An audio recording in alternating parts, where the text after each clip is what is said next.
नमस्कार प्यारे विद्यार्थियों। हम महादेवी वर्मा जी के द्वारा रचित भक्तिन पाठ पढ़ रहे थे।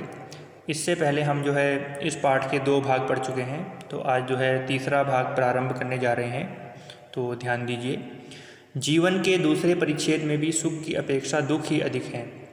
महादेवी वर्मा कहना चाहती है कि भक्तिन के जीवन का जब दूसरा अध्याय शुरू हुआ, परिच्छेद का मतलब यहाँ पर जो जीवन का दूसरा चरण है, जो उनके जीवन का पहला चरण था वो विवाह से पहले की परिस्थितियाँ, विवाह से पहले के हालात, और जो दूसरा परिच्छेद का मतलब यहाँ पर है विवाह के जीवन की जो परिस्थितियाँ हैं उसके पश्चात जो हालात बनते हैं उनको कहा है जीवन का दूसरा परिच्छेद। तो उसमें भी भक्तिन को सुख की अपेक्षा दुख ही अधिक मिले। और जब उसने गेहुए रंग और बटिया जैसे मुख वाली, कहने का मतलब है जब उसने काले रंग वाली, काले मुख वाली कन्या के 2 संस्करण और कर डाले, कहने का मतलब है जब भक्तिन ने एक के बाद एक काले रंग वाली 3 कन्याएं पैदा कर दी, तब क्या हुआ, सास और जेठानियों ने ओंठ बिचकाकर उपेक्षा प्रकट की। जो उसकी सास थी और उसकी जेठानियाँ थी, उन्होंने ओंठ बिचकाकर, कहने का मतलब है दबी जुबान से उसकी उपेक्षा यानी उसकी बुराई करना शुरू कर दिया, उसकी अवहेलना करनी शुरू कर दी। उचित ही था, और उनकी दृष्टि में उसकी अवहेलना करना, अवमानना करना ये उचित भी था। किसकी दृष्टि में? सास और जेठानियों की दृष्टि में, क्योंकि सास 3 कमाऊ वीरों की विधात्री बनकर मचिया के ऊपर विराजमान पुरखिन के पद पर अभिषिक्त हो चुकी थी। कहने का मतलब है जो भक्तिन की सास थी उसके मतलब कोई भी पुत्री नहीं थी, जबकि उसके 3 बेटे थे और वो भी कमाऊ थे। तो उनकी वो विधात्री थी। विधात्री मतलब यहाँ पर माता के लिए कहा गया है, ठीक है। मचिया के ऊपर विराजमान पुरखिन के पद पर अभिषिक्त हो चुकी थी। कहने का मतलब है उसने भक्तिन की सास ने 3 पुत्रों को पैदा करके अपने आप को बहुत ही गौरवान्वित महसूस कराया। और दोनों जेठानियाँ काकभुसुंडी जैसे काले लालों की क्रमबद्ध सृष्टि करके इस पद के लिए उम्मीदवार थी। जिस प्रकार का जो सम्मान मिला पुत्रों को पैदा करके, जो सास ने जो सम्मान प्राप्त किया, उसी प्रकार के सम्मान के हकदार कौन हुए? भक्तिन की जेठानियाँ भी हुई, क्योंकि उन्होंने भी, उनकी जेठानियों ने भी क्या किया? पुत्रियों को पैदा नहीं किया बल्कि पुत्रों को पैदा किया, भले ही वो काले रंग के हो। काकभुसुंडी यानी कहने का मतलब है एक कौवे का नाम है ये। काकभुसुंडी एक कौवे का नाम है। जैसे काले लालों की क्रमबद्ध सृष्टि करके काले लड़कों को पैदा करके इस पद के लिए वो उम्मीदवार थी। कहने का मतलब है जो इज्जत, जो सम्मान सास को पुत्रों को पैदा करके परिवार में मिला, उसी प्रकार का जो सम्मान है वो किसको मिला? उनकी जेठानियों को मिला, क्योंकि उन्होंने भी सास की परंपरा को कायम रखा और पुत्रों को पैदा किया। अब छोटी बहू के लीक छोड़कर चलने के कारण उसे दंड मिलना आवश्यक हो गया। अब छोटी बहू किसको कहा गया है? भक्तिन को कहा गया है। भक्तिन को लीक छोड़ने का मतलब यहाँ पर जो परंपरा परिवार में कायम थी, सास के द्वारा परंपरा कायम रखी गई, फिर जेठानियों के द्वारा परंपरा कायम रखी गई, पुत्रों की ही सृष्टि हुई। लेकिन भक्तिन के साथ ऐसा नहीं हुआ। उसने लगातार 3 पुत्रियां पैदा की, तो उसने लीक को छोड़ दिया। कहने का मतलब जो परिवार की परंपरा चली आ रही थी उसको छोड़ दिया। हालांकि ये भक्तिन के वश में नहीं था, भक्तिन के हाथ में नहीं था कि वो पुत्रों को पैदा करे या पुत्रियों को। लेकिन फिर भी पुरानी परंपराओं के अनुसार जिम्मेदार किसको ठहराया जाता है? माता को ठहराया जाता है। तो यहाँ पर भी भक्तिन को पुत्रियों को पैदा करने का जिम्मेदार भक्तिन को ठहराया जा रहा है। तो छोटी बहू के लीक छोड़कर चलने के कारण उसे दंड मिलना आवश्यक हो गया था। तो पुत्रियों को पैदा करने का उसे दंड मिलना स्वाभाविक ही था। जेठानियाँ बैठकर लोक चर्चा करती, यानी इधर उधर की बातें किया करती थी, और उनके कलूटे काले रंग के लड़के धूल उड़ाते दिन भर आवारागर्दी करते रहते थे। वह मट्ठा फेरती, वह कौन? भक्तिन मट्ठा फेरती, धान कूटती, पीसती, रांधती, और उसकी नन्ही लड़कियां गोबर उठाती, कंडे पातती। जेठानियां अपने भात पर सफ़ेद राब रखकर, सफ़ेद राब का मतलब यहाँ पर गन्ने का जो रस होता है उसकी बात की जा रही है, पर गाढ़ा दूध डालती और अपने लड़कों को औटते हुए मतलब कि उबलते हुए दूध पर से मलाई उतार कर खिलाती। वह काले गुड़ की, वह मतलब भक्तिन, काले रंग वह कौन, भक्तिन काले गुड़ की डली के साथ खटौती में, खटौती का अर्थ यहाँ पर जो है एक जो है लकड़ी से बना हुआ जो बर्तन है, में मट्ठा पाती और उसकी लड़कियाँ यानी भक्तिन की जो लड़कियाँ थी वो चने बाजरे की घुघरी चबाती, यानी कि चने और बाजरे को पानी में मिला करके चबाती। तो इस प्रकार का उनका भोजन था।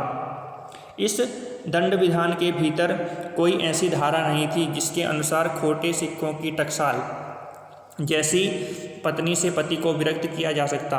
तो कहने का मतलब है कि जो उसकी सास थी और जो जेठानियाँ थी वो तो उससे नफरत किया करती थी, लेकिन जो भक्तिन के पति थे वो उससे बहुत प्रेम करते थे।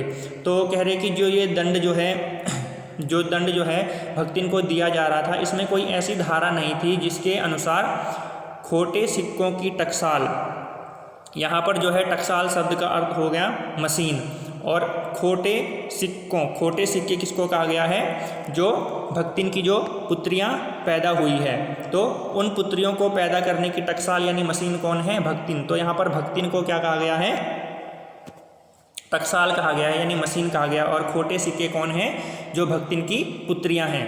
तो जैसी पत्नी से पति को विरक्त किया जा सके, यानी हालांकि उसने जो है परिवार की परंपरा को तोड़ा था, भक्तिन ने परिवार की परंपरा को तोड़ा था, लेकिन इतना होने के बावजूद जो पति का प्रेम था वो अपनी पत्नी यानी भक्तिन के प्रति बराबर बना हुआ था, और कोई ऐसा कारण भी जो है नहीं था जिसके अनुसार सास और जेठानियाँ उसको जो है भक्तिन को अपने पति से अलग कर सके।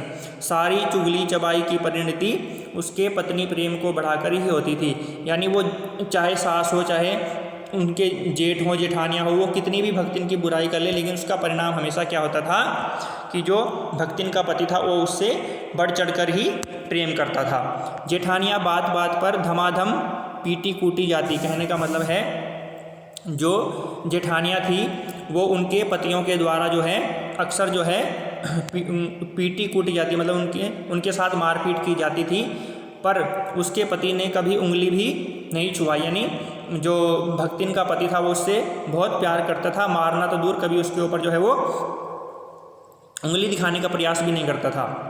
वह बड़े बाप की बड़ी बात वाली बेटी को पहचानता था, कहने का मतलब है कि हालांकि जो है भक्तिन जो है वो गरीब परिवार से थी, लेकिन विचारों की दृष्टि से वो बहुत बड़ी थी।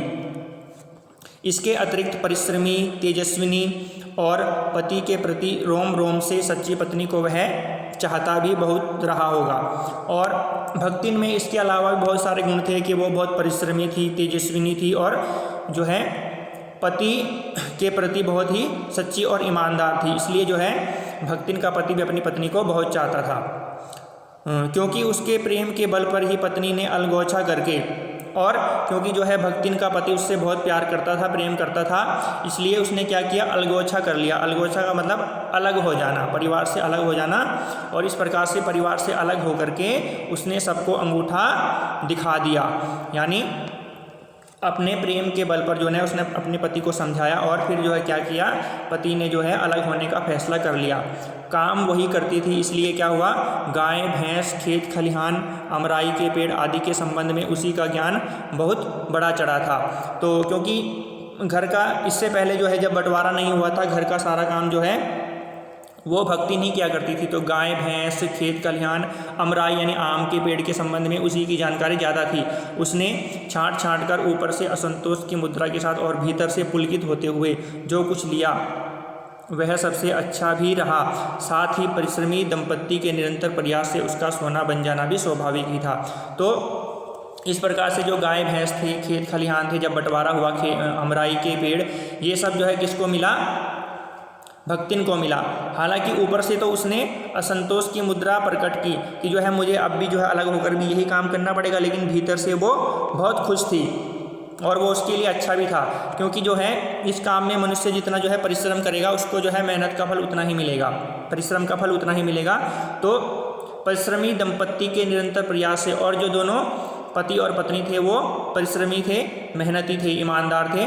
तो इससे जो है उनके जो उसका सोना बन जाना स्वाभाविक ही था। कहने का मतलब है जो वो परिश्रम करेंगे, गाय भैंसों की सेवा करेंगे, खेत खलिहानों में काम करेंगे, आमों की पेड़ों की देखभाल करेंगे, तो जो है उससे जो है उनकी जो मेहनत होगी, उसका जो परिश्रम है, जो उसका फल है वो उन्हें अवश्य मिलेगा। धूमधाम से बड़ी लड़की का ब्याह करने के उपरांत पति ने घरौंदे से खेलती हुई 2 कन्याओं और कच्ची गृहस्थी का भार 29 वर्ष की पत्नी पर छोड़कर संसार से विदा ली। हाँ, तो भक्तिन के साथ एक और दुर्भाग्य जुड़ गया कि भक्तिन ने क्या किया कि धूमधाम से बड़ी लड़की का विवाह करने के बाद पति ने घरौंदे से खेलती हुई 2 कन्याओं और कच्ची गृहस्थी का भार, यानी बड़ी लड़की की जब शादी हो गई उसके बाद क्या हुआ, पति ने घरौंदे से खेलती हुई 2 कन्याओं यानी 2 छोटी बच्चियों और कच्ची गृहस्थी का भार 29 वर्ष की पत्नी पर छोड़कर संसार से विदा ली। यानी उनके भक्तिन के पति की मृत्यु हो चुकी थी। तो उस समय जो है परिवार के उनके हालात क्या थे, बड़ी लड़की की शादी तो हो गई थी, लेकिन इसके अलावा परिवार में 2 छोटी बच्चियां और थी। तो उनकी जिम्मेदारी किसके ऊपर आ गई, भक्तिन के ऊपर आ गई। और भक्तिन की जो उम्र थी उस समय क्या थी, 29 वर्ष की थी। जब वह मरा तब उसकी अवस्था 36 वर्ष से कुछ अधिक ही रही होगी। और जब वह मरा यानी जब भक्तिन का पति का स्वर्गवास हुआ तो उस समय जो है उसकी उम्र कितनी थी, 36 वर्ष। यानी जब जो है भक्तिन का पति मरा तो भक्तिन की उम्र थी कितनी, 29 वर्ष, और पति की उम्र कितनी थी, 36 वर्ष। ठीक है, या उससे कुछ अधिक ही रही होगी। पर पत्नी आज भी उसे बुढ़ऊ कहकर स्मरण करती है। यानी वो जो है जवानी की अवस्था में ही मर गया था, लेकिन भक्तिन जब उसको याद करती है जब कभी तो उसको क्या कहती है, वो बुढ़ऊ। भक्तिन सोचती है कि जब वह बूढ़ी हो गई है तो क्या परमात्मा के यहाँ यानी जिस भी दुनिया में वो होंगे तो अवश्य ही वो भी बूढ़े हो गए होंगे, और अतः उन्हें बुढ़ऊ न कहना उनका घोर अपमान है। इसलिए जो है जो मैं उन्हें बुढ़ऊ कहती हूँ वो उनके लिए उपयुक्ति है। यदि मैं उनको बुढ़ऊ नहीं कहूँगी तो ये जो है ये अपमान की बात होगी, कहना उनका घोर अपमान है। हाँ, तो भक्तिन के हरे भरे खेत, मोटी ताजी गाय भैंस आदि फलों से लदे पेड़ देख करके जेठ और जिठेतों के मुंह में, जेठ का मतलब तो हो गया जो उनके जो है ये भक्तिन के पति के जो बड़े भाई होंगे, और जिठेतों का मतलब हुआ जो भक्तिन के भाई के जो पुत्र होंगे यानी उसके जो भतीजे होंगे के मुंह में पानी भर आना स्वाभाविक ही था। इन सब की प्राप्ति तो तभी संभव थी जब भयऊ का मतलब यहाँ पर जो है भक्तिन से है, यानी छोटे भाई की पत्नी। तो जो है छोटे भाई की पत्नी यहाँ पर कौन है, भक्तिन है। तो भयऊ किसको कहा गया है, भक्तिन को कहा गया है। जब भयऊ दूसरा घर कर लेती, पर जन्म से खोटी भक्तिन इनके चकमे में आई ही नहीं। उसने क्रोध में पांव पटक पटक कर आंगन को कंपायमान करते हुए, कहने का मतलब है उसने जो है अपना गुस्सा प्रकट करते हुए कहा, हम कुकरी बिलारी ना होई, हमार मन पुसाई तो हम दूसरा के जाब, ना ही तो तुम्हार पचाई की छाती पे हो रहा भुजब और राज करब, समझो रहो। इसका जो है हिंदी में जो अर्थ होगा कि हम कुकरी बिलाए ना होई, हम कोई कुत्ते बिल्ली नहीं हैं, हमार मन पुसाई, यदि हमारे मन को अच्छा लगेगा तो हम दूसरी जगह जाएंगे, यानी इस घर को छोड़ करके दूसरी जगह जाएंगे। ना ही तो तुम्हार पचई की छाती पे, नहीं तो तुम लोगों की छाती पर हो रहा भूंजब, अनाज भूंजेंगे और राज करेंगे। समझ में आया। उसने अजिया ससुर का मतलब यहाँ पर जो ससुर के पूर्वज होंगे या उनसे पहले पैदा हुए होंगे, और जाने कई मतलब कितनी पीढ़ियों के ससुर गणों की उपार्जित मतलब कमाई गई जगह जमीन में से सुई के नोक के बराबर भी देने की उदारता, दयालुपन नहीं दिखाया। इसके अतिरिक्त उसने क्या किया, गुरु से कान फुकवा दिए, अपने कंठी बांध ली गले में, और पति के नाम पर घी से चिकने केसों को समर्पित कर, यानी अपने बाल मुंडवा दिए, न सिर मुंडवा दिया। उसने कभी न टलने की घोषणा की। भविष्य में भी संपत्ति सुरक्षित रखने के लिए उसने छोटी लड़कियों के हाथ पीले कर उन्हें ससुराल पहुंचाया, यानी उनकी शादी कर दी, और पति के चुने हुए बड़े दामाद को घर जमाई बनाकर रखा। इस प्रकार उसके जीवन का तीसरा परिच्छेद आरंभ हुआ, यानी जीवन का तीसरा अध्याय शुरू हुआ। भक्तिन का दुर्भाग्य भी उससे कम हटी नहीं था। इसी से किशोरी से युवती होते ही बड़ी लड़की भी विधवा हो गई। भयऊ से पार ना पा सकने वाले, यानी भक्तिन से पार ना पा सकने वाले जेठों और काकी को परास्त करने के लिए, यहाँ पर जो है काकी भी जो है भक्तिन को कहा गया है, क्योंकि जो है उसके भतीजे भी जो है उसके भतीजे भी थे और जो उसके खिलाफ थे। तो काकी को परास्त करने के लिए कटिबद्ध, यानी कमर बांधे हुए, हर प्रकार से प्रयास करते हुए जिठेतों ने जिठेतों का मतलब यहाँ पर जो है वो मैंने क्या बताया था आपको कि जो जेठों के जो पुत्र होंगे, यानी भक्तिन के जो भतीजे होंगे, उनको बोला गया है जिठेतों ने आशा की एक किरण देख पाई। विधवा बहन के गठबंधन के लिए बड़ा जिठौत अपने तीतर लड़ाने वाले साले को बुला लाया। तीतर लड़ाने का मतलब यहाँ पर जो है आवारागिर्दी करने वाला, अपने साले को बुला लाया, क्योंकि उसका हो जाने पर सब कुछ उन्हीं के अधिकार में रहता। भक्तिन की लड़की भी माँ से कम समझदार नहीं थी, इसी से उसने वर को नापसंद कर दिया।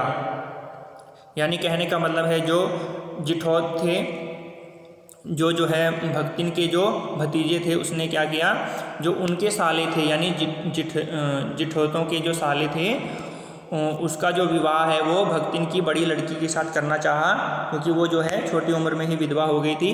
तो इससे उनको लाभ था, क्योंकि इससे क्या होता कि जो है भक्तिन की जो संपत्ति थी उस पर जो है एक तरह से उनका भी अधिकार हो जाता। लेकिन भक्तिन और जो उसकी लड़की थी वो बहुत समझदार थी, तो लड़की ने जो है शादी से मना कर दिया।